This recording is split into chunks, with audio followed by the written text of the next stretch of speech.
America आजकल बड़ी कोशिशें कर रहा है ईरान के साथ न्यूक्लियर डील साइन करवाने की दोबारा, जो कि ट्रंप ने ख़त्म की हुई थी।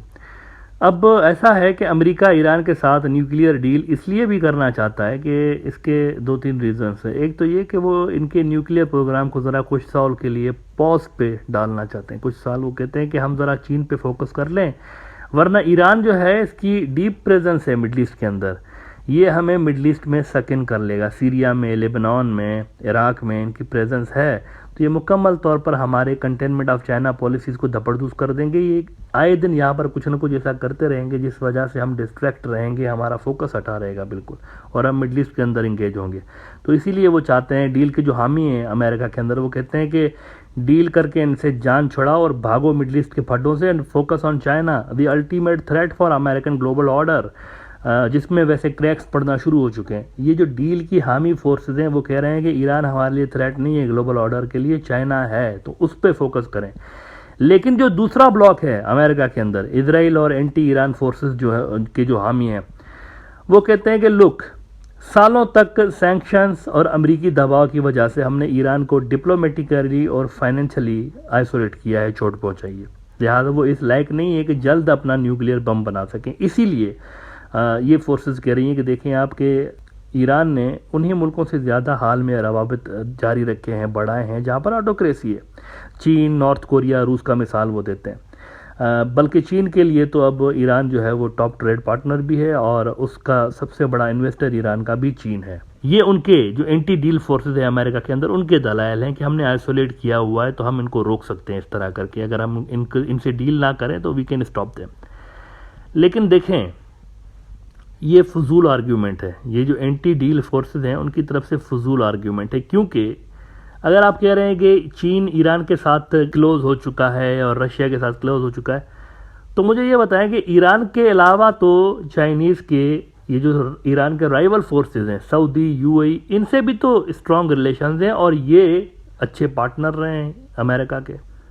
देखें ना, ये जो फोर्सेज हैं इनके साथ भी तो चीन है ना, कंप्रीहेंसिव स्ट्रेटेजिक पार्टनरशिप में है।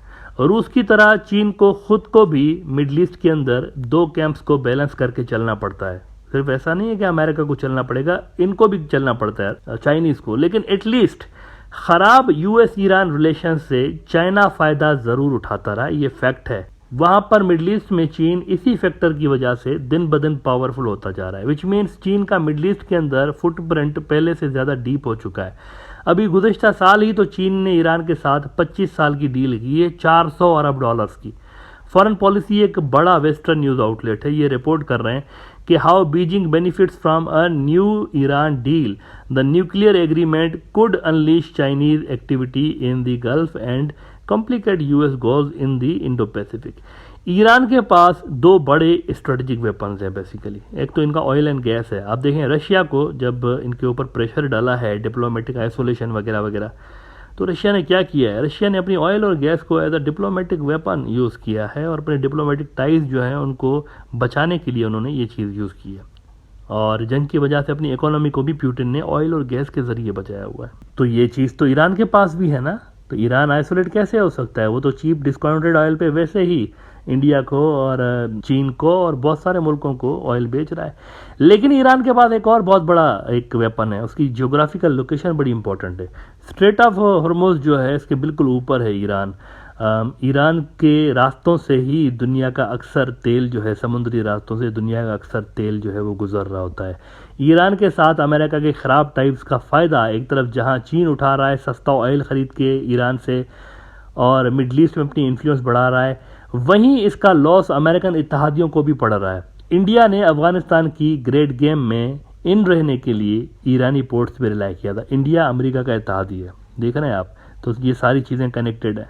ईरानी पोर्ट्स को उन्होंने यूज़ किया अफगानिस्तान की गेम में इन रहने के लिए, लेकिन बात बनी नहीं। सेंट्रल एशिया और यूरोप जाने के लिए इंडिया ने चाबहार पोर्ट ईरान का डेवलप किया, तो वो भी फेल हो गया, वहाँ पर भी बात नहीं बनी। अमेरिका के ख़राब रिलेशंस जो ईरान के साथ हैं वो इंडिया के रिलेशंस पर असरअंदाज होते रहे हैं, ये भी अमेरिकन सोच रहे हैं। प्रो डील जो हामी है ना, वो ये भी सोच रहे हैं कि इनके साथ ख़राब रिलेशंस में हमारे इत्तेहादी भी पिस रहे हैं। वो जो चाबहार वाला इनका बहुत बड़ा इंडियन प्रोजेक्ट था जिसके ज़रिए ये सेंट्रल एशिया जाने थे, यूरोप जाने थे, यूरोप की को कनेक्टिविटी मिलनी थी इंडिया तक, ये फेल हो गई सारी की सारी चीज़।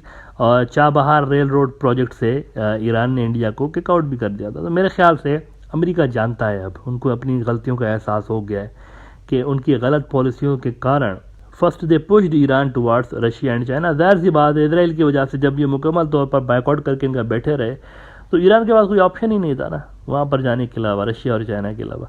बाइडेन इस मैस को क्लियर करना चाहता है। He don't want Iran to turn towards Russia और चाइना, इसीलिए लंबे अरसे से ये ईरान डील की कोशिशें करते रहे हैं।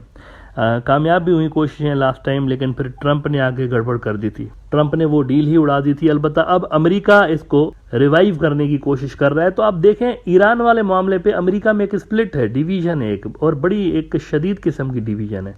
कुछ फोर्सेज वहाँ पर ऐसी हैं जो कि इस डील की हामी हैं, कुछ फोर्सेज ऐसी हैं जो कि इस डील की हामी नहीं है। और ये जो हामी नहीं है फोर्सेज इस डील की, ये वही फोर्सेज हैं जो कि प्रो इजराइल फोर्सेज हैं। अलबत्ता अमेरिका के लिए प्रॉब्लम यह है कि डील के बाद ईरान के फ्रीज हुए पड़े जो एसेट्स हैं अरबों डॉलर के, जब ये इनको मिल जाएंगे तो दे will have huge money also, resources होंगे इनके पास, फाइनेंस इनकी अच्छी हो जाएगी। जिसका डर ये है, फिर इनको इजराइल ये डर जाहिर करता फिरता है कि इतने पैसे इनको देने का मकसद है कि हमारा बोरिया बिस्तरा गोल हो जाए। वो कहते हैं कि they will have massive amount to pump in their nuclear program. और इकोनॉमी बेहतर होने के साथ साथ ईरान के पास एंटी इजराइल प्रॉक्सीज को चलाने के लिए इजराइल कहता है कि ज़्यादा पैसे आ जाएंगे, जिससे मिडल ईस्ट में वो और ज़्यादा स्ट्रांग हो जाएंगे।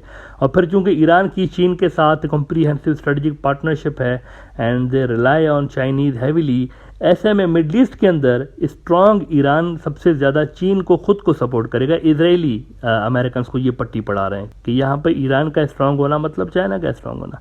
ये डर वहाँ पैदा हो रहा है, इसीलिए बहुत से अमेरिकन स्कॉलर्स बाइडेन की इस डील को क्रिटिसाइज भी कर रहे हैं, जबकि बाइडेन ये कहकर इस डील को सेल कर रहा है कि हमने ईरान से नहीं, हमने चीन से लड़ना है।